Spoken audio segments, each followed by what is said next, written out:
അസ്സലാമു അലൈക്കും. അപ്പോൾ ഞാൻ ഇന്ന് നല്ലൊരു ഫിഷ് കറീൻ്റെ റെസിപ്പി ആയിട്ടാണ് വന്നത്.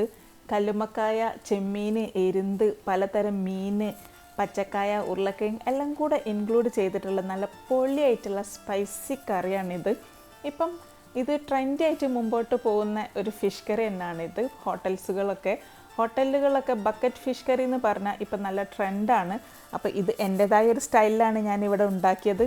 അപ്പോൾ നമുക്ക് നോക്കിയാൽ ഇതെങ്ങനെയാണ് ഉണ്ടാക്കുക എന്നുള്ളത്. അപ്പോൾ സ്പൈസി ഇഷ്ടപ്പെടുന്നവരെല്ലാവരും ഇത് ട്രൈ ചെയ്യുക, നിങ്ങൾക്ക് ഇഷ്ടപ്പെടും.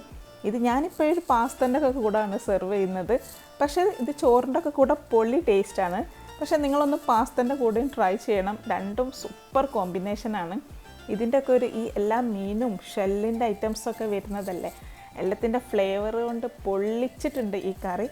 അപ്പോൾ നിങ്ങൾ എന്തായാലും ഇത് കണ്ടിട്ട് ട്രൈ ചെയ്യണം, നിങ്ങൾക്ക് ഇഷ്ടപ്പെടും. ഇഷ്ടപ്പെട്ടാൽ ഷെയർ ചെയ്യാൻ മറക്കരുത്. അപ്പം നേരെ ഇതെങ്ങനെയാണ് തയ്യാറാക്കുന്നത് നോക്കാം.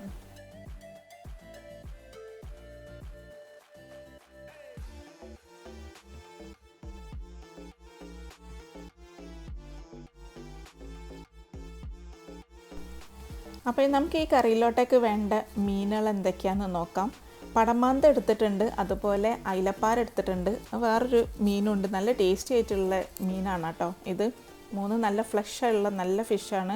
പിന്നെ അതിൻ്റെ കൂടെ പിന്നെ എരുന്ത് എടുത്തിട്ടുണ്ട്, കല്ലുമ്മക്കായ, ചെമ്മീൻ. ഞണ്ട് കിട്ടിയിട്ടില്ലായിരുന്നു, ഞണ്ടും കൂടെ ഉണ്ടെങ്കിൽ നല്ലൊരു ടേസ്റ്റും കൂടെ ആയിട്ട് വരും. ഇനി നമുക്കിത് ശരിക്കും ഒന്ന് ക്ലീൻ ആക്കി എടുക്കാം. ഫസ്റ്റ് ഞാൻ കല്ലുമ്മക്കായും എരുന്തും ചെമ്മീനുമാണ് ക്ലീൻ ആക്കി എടുക്കുന്നത്.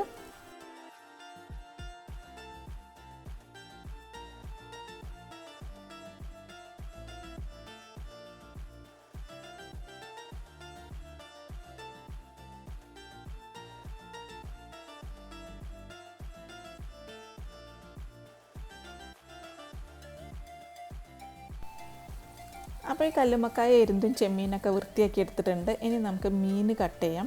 അപ്പോൾ മീനിൻ്റെ സൈഡിലൂടെ ഉള്ളതൊക്കെ ഒന്ന് ക്ലീൻ ആക്കി കൊടുക്കട്ടെ. ഇത് വലിയ മീനായതുകൊണ്ട് ഞാൻ ഇതൊന്നും കട്ട് ചെയ്തിട്ടൊരു 3 പീസാണ് എടുക്കുന്നത്. കുറേ ആൾക്കാരൊക്കെ ഉണ്ടെങ്കിൽ നിങ്ങൾക്കത് കംപ്ലീറ്റ് ആയിട്ട് എടുക്കാം.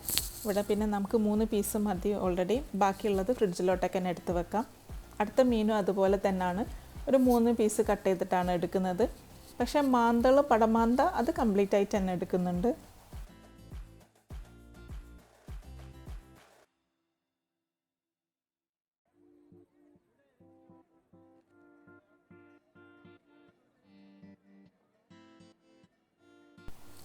ഈ മാന്തളിൻ്റെ സ്കിന്ന് റിമൂവ് ചെയ്യണം. ഇതിൻ്റെ സ്കിന്ന് നല്ല തിക്കായിട്ടുള്ളതാണ്, നല്ല എളുപ്പത്തിൽ എടുക്കാൻ പറ്റും കേട്ട്.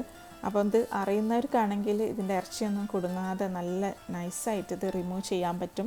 അപ്പം നല്ല മുറിക്കാൻ ഇഷ്ടമുള്ള ഒരു മീൻ തന്നെയാണ് കേട്ടോ അത്, പെട്ടെന്ന് പണി കഴിയും.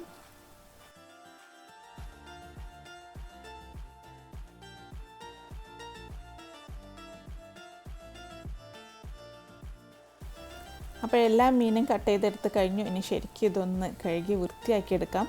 അപ്പോൾ ഇതെല്ലാം ഞാനൊരു ഉരുളിയിലോട്ടേക്കാണ് ഇട്ടത്. എന്നിട്ട് ഇതിലോട്ടേക്ക് കുറച്ച് വെജിറ്റബിൾസൊക്കെ വേണം. ഒരു ഉരുളക്കിഴങ്ങ് എടുത്തിട്ടുണ്ട്, ഒരു പച്ചക്കായ എടുത്തിട്ടുണ്ട്, അതുപോലെ തക്കാളി, വലിയുള്ളി ഓരോന്നോരോന്ന്. പിന്നെ ഇതിലോട്ടേക്ക് മുരിങ്ങക്കായ കിട്ടുകയാണെങ്കിൽ നല്ലതാട്ടോ. എനിക്ക് മുരിങ്ങക്കായ കിട്ടിയിട്ടില്ല. അപ്പോൾ ഇതെല്ലാം ഫിഷിൻ്റെ മുകളിലോട്ടേക്ക് ഇട്ട് കൊടുക്കാം. അപ്പോൾ എല്ലാ വെജിറ്റബിൾസും ഈ ഫിഷിൻ്റെ മുകളിലോട്ടേക്ക് തന്നെ ഇതുപോലെ ഞാൻ ചെയ്യുന്നത് പോലെ തന്നെ വെച്ച് കൊടുത്താൽ മതി. ഇത് എല്ലാം കൂടെ നിങ്ങൾ കൈ വെച്ചിട്ടോ കയ്യിൽ വെച്ചിട്ടോ ഒന്ന് മിക്സ് ആക്കി കൊടുക്കരുത്. ഇതിൻ്റെ മുകളിൽ വെച്ചാൽ തന്നെ ഉരുളക്കിഴങ്ങും പച്ചക്കായൊക്കെ ശരിക്കും വെന്ത് കിട്ടും. മുരിങ്ങക്കായ ആണെങ്കിലും അങ്ങനെ, പച്ചമാങ്ങ ഒക്കെ കിട്ടുകയാണെങ്കിൽ നല്ല ടേസ്റ്റ് ഉണ്ടാവും കേട്ടോ. ഇനി ഒരു ടീസ്പൂണിന് ഉപ്പ് ചേർത്ത് കൊടുക്കാം. ആവശ്യത്തിന് മഞ്ഞൾപ്പൊടി, ഞാൻ ഏകദേശം ഒരു 1/2 ടീസ്പൂണോളം മഞ്ഞൾപ്പൊടി എടുത്തിട്ടുണ്ട്. അതിനുശേഷം ഒരല്പം വെള്ളം ഒഴിച്ച് കൊടുക്കാം. ഈ ഷെല്ലൊന്നും, അതായത് കല്ലുമ്മക്കായെന്നും എരുന്തെന്നും ഒക്കെ വെള്ളം അത്യാവശ്യം ഇറങ്ങി വരും. അപ്പോൾ അതുകൊണ്ട് കുറച്ച് വെള്ളം ഒഴിച്ച് കൊടുത്താൽ മതി, ഒരുപാട് വെള്ളമൊന്നും ഒഴിച്ച് കൊടുക്കരുത്. ഇനി നമുക്കിത് അലൂമിനിയം ഫോയിൽ വെച്ചിട്ട് കവർ ചെയ്തെടുക്കാം. വാഴൻ്റെ ഇല ഉണ്ടെങ്കിൽ വാഴൻ്റെ ഇല യൂസ് ചെയ്താൽ മതി, നല്ലൊരു ഫ്ലേവറായിരിക്കും വാഴൻ്റെ ഇലൻ്റെ സ്മെല്ലും കൂടെ വരുന്ന സമയത്ത്. ഇവിടെ എനിക്കിപ്പോൾ വാഴൻ്റെ ഇല ഇല്ല, അതുകൊണ്ട് അലൂമിനിയം ഫോയിലാണ് എടുത്തത്. ലോ ഫ്ലെയിമിൽ വെച്ചിട്ട് വേണം വേവിച്ചെടുക്കാൻ. അപ്പോൾ അത് ഞാൻ അടുപ്പത്തേക്ക് വെച്ചിട്ടുണ്ട്. ഇനി വേറൊരു പോട്ടിലോട്ടേക്ക് കുറച്ച് വെള്ളം തിളയ്ക്കാൻ വെച്ചിട്ടുണ്ടായിരുന്നു, അതിലോട്ടേക്ക് കുറച്ച് ഉപ്പിട്ട് കൊടുത്തിട്ടുണ്ട്. ഇനി വേണ്ടത് വറ്റൽമുളകാണ്. കാശ്മീരി ചില്ലി ഇല്ലേ, അതാണ് എടുത്തത്. അധികം സ്പൈസി വരില്ല. നല്ല കളറുണ്ടാവും. അതിൻ്റെ കൂടെ ഉണ്ടമുളകും കൂടെ എടുത്തിട്ടുണ്ട്, കുറച്ചൊരു സ്പൈസിയും കൂടെ കിട്ടാൻ വേണ്ടിയിട്ടാണ്.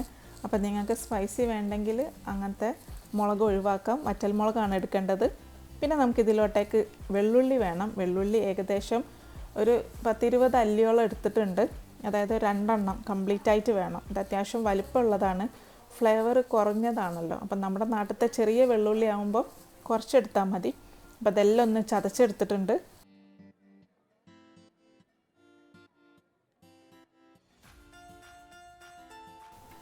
ഇനി മുളകൊന്ന് വെന്തിട്ടുണ്ടോയെന്ന് നോക്കാം. ഇത് ശരിക്കും നല്ല പോലെ ഒന്ന് വേവിക്കണം.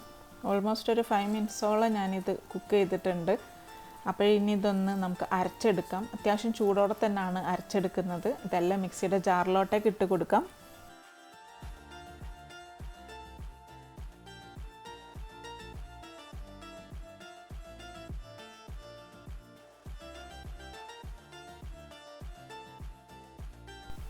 അപ്പോൾ ഈ മുളകെല്ലാം ശരിക്കും അരച്ചെടുത്തിട്ടുണ്ട്. കണ്ടോ, നല്ല ചൂടോടെ കൂടിയിട്ടാണ്. അപ്പോൾ നിങ്ങൾ അരയ്ക്കുന്ന സമയത്തെല്ലാം ശ്രദ്ധിക്കണം.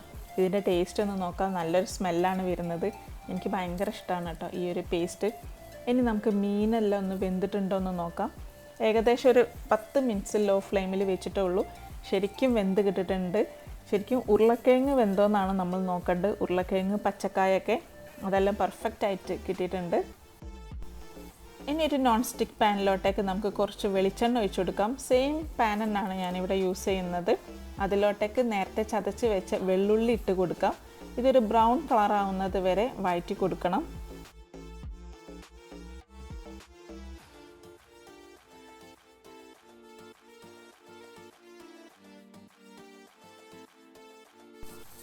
വെള്ളുള്ളിൻ്റെ കളറൊന്ന് മാറി വന്നതിന് ശേഷം വേണം നേരത്തെ അരച്ച് വെച്ച ഈ ഒരു ചില്ലി പേസ്റ്റ് ഇട്ട് കൊടുക്കാൻ. അപ്പോൾ അത് കംപ്ലീറ്റ് ആയിട്ട് ഇതിലോട്ടേക്ക് ഒഴിച്ചു കൊടുക്കാം. ഇതിലേക്ക് വേറെ മസാലപ്പൊടികളൊന്നും ചേർക്കുന്നില്ല. ഈ ഒരു പേസ്റ്റ് മാത്രമാണ് ഇതിൻ്റെ ഒരു ഹൈലൈറ്റ്. ഇതിൻ്റെ ഒരു ടേസ്റ്റ് വേറെ തന്നെയാണ് കേട്ടോ. അപ്പോൾ സ്പൈസി ഒരുപാട് ഇഷ്ടപ്പെടുന്നവർ ഈ ഒരു ക്വാണ്ടിറ്റിക്ക് എടുക്കുക. കാരണം ഇത്രയും മീനൊക്കെ അത് വരുന്ന സമയത്ത് സ്പൈസി ഒന്ന് കുറയും. പിന്നെ അത്ര സ്പൈസി വേണ്ടെന്നുണ്ടെങ്കിൽ ചില്ലിൻ്റെ അളവൊന്ന് കുറയ്ക്കുക. ഇനി ഇതിലേക്ക് കുറച്ച് കറിവേപ്പില ഇട്ട് കൊടുത്തിട്ടുണ്ട്. മിക്സിയുടെ ജാറിലേക്ക് കുറച്ച് വെള്ളം ഒഴിച്ച് കൊടുത്തിട്ടുണ്ട്. അതും കൂടെ മിക്സ് ആക്കിയിട്ട് ഇതിലേക്ക് ഒഴിച്ച് കൊടുക്കാം. ഇത് ഞാനിപ്പോൾ ചോറിൻ്റെ കൂടെയും പാസ്തൻ്റെ കൂടെയൊക്കെ വേണ്ടിയതുകൊണ്ട് എനിക്ക് കുറച്ചൊരു ലൂസിൽ വേണം. അതുകൊണ്ടാണ് കുറച്ച് വെള്ളം ഒഴിച്ചത്. നിങ്ങൾക്ക് തിക്കായിട്ട് വേണമെങ്കിൽ വെള്ളം ഒഴിച്ച് കൊടുക്കേണ്ട ആവശ്യമില്ല. കാരണം നേരത്തെ മീൻ വേവിക്കുന്ന സമയത്ത് പിന്നെ കല്ലുമ്മക്കായെന്ന് വരുന്നതെന്നൊക്കെ വെള്ളം ഇറങ്ങി വരാൻ ചാൻസ് ഉണ്ടെന്ന് പറഞ്ഞില്ല. അപ്പോൾ അതിൽ നിന്ന് അത്യാവശ്യം നല്ലോണം ഇറങ്ങി വന്നിട്ടുണ്ട്.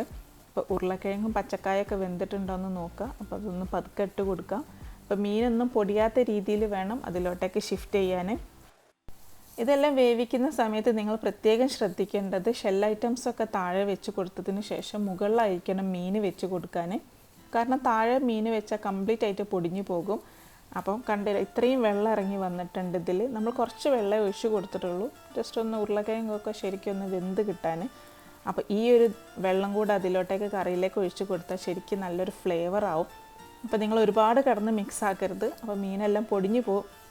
അപ്പോൾ അതിനനുസരിച്ച് വേണം നിങ്ങൾ ഇതൊന്ന് പതുക്കെ പതുക്കെ ഒന്ന് എല്ലാ സ്ഥലത്തോട്ടേക്ക് എത്തുന്ന രീതിയിലായിരിക്കണം മിക്സ് ആക്കാൻ. അപ്പോൾ ഈ കറിയെല്ലാം ഒന്ന് നല്ല പോലെ ഒന്ന് തിളച്ച് വന്നിട്ടുണ്ട്. ഇനി ഒന്ന് ഫ്ലെയിം ഓഫാക്കി കൊടുക്കാം. അതിന് ശേഷം കുറച്ച് മല്ലിയില ഇട്ട് കൊടുക്കാം. ഇനി നമുക്ക് പാസ്ത റെഡിയാക്കാം. നിങ്ങൾക്ക് മക്രോണിയാണ് അങ്ങനെ, പാസ്ത ആണ് അങ്ങനെ, ഏതാണോ നിങ്ങളുടെ കയ്യിലുള്ള അതുപോലെ ഉപ്പിട്ടിട്ടാണ് വേവിച്ചത്. കുറച്ച് ഒലിവ് ഓയിലോ അല്ലെ ബട്ടറോ ഇട്ട് കൊടുക്കാം. വേറൊന്നും അതിൽ ചേർക്കേണ്ട ആവശ്യമില്ല. ഇനി നമുക്കിത് സെർവ് ചെയ്യാം. ഇത് സാധാരണ ഹോട്ടലുകളിലൊക്കെ ബക്കറ്റിലാണ് സെർവ് ചെയ്യാറ്. നമുക്കിപ്പം ബക്കറ്റൊന്നും ഇല്ല, അതുകൊണ്ട് നമുക്ക് നല്ല പരന്നൊരു പ്ലേറ്റിൽ സെർവ് ചെയ്യാം. നല്ലൊരു സ്മെല്ലാണ് കേട്ടോ വരുന്നത്. അടിപൊളിയാണ്, മാഷാഅല്ലാഹ്. അപ്പോൾ ഞാനും മക്കളും ഇത് കഴിക്കട്ടെ. പാസ്തൻ്റെ കൂടെ പൊള്ളി കോമ്പിനേഷനാണ്. അതിൻ്റെ കൂടെ ചോറ് ഇഷ്ടപ്പെടുന്നവർ ചോറിൻ്റെ കൂടെ കഴിക്കാം. ശരിക്കും ഫാമിലീസിനൊക്കെ ശരിക്കും മിസ്സാവുന്നുണ്ട് കേട്ടോ. ഇങ്ങനത്തെ ഐറ്റംസൊക്കെ ഉണ്ടാകുന്ന സമയത്ത് ഫാമിലീസ് എല്ലാവരും കൂടെ കൂടിയിരുന്ന് കഴിക്കുമ്പോൾ ഭയങ്കര ടേസ്റ്റാണ്. ആ പ്ലേറ്റിലൊന്നും ബാക്കി ഉണ്ടാവില്ല. സംസാരിച്ചിരുന്ന് നല്ല ഹരായിട്ടിരുന്നിട്ട് തിന്നു നമ്മളെല്ലാവരും. അപ്പോൾ ശരിക്കും മിസ്സാവുന്നുണ്ട്. അപ്പോൾ നിങ്ങളെല്ലാവരും ഫാമിലീൻ്റെ ഒക്കെ കൂടെ ഉണ്ടാക്കിയിട്ട് ഇത് കഴിക്കുക, എൻജോയ് ചെയ്യുക. ഇൻഷാ അല്ലാഹ് നല്ല റെസിപ്പി ആയിട്ട് ഇനിയും വരുന്നതായിരിക്കും. അസ്സലാമു അലൈക്കും, ബൈ.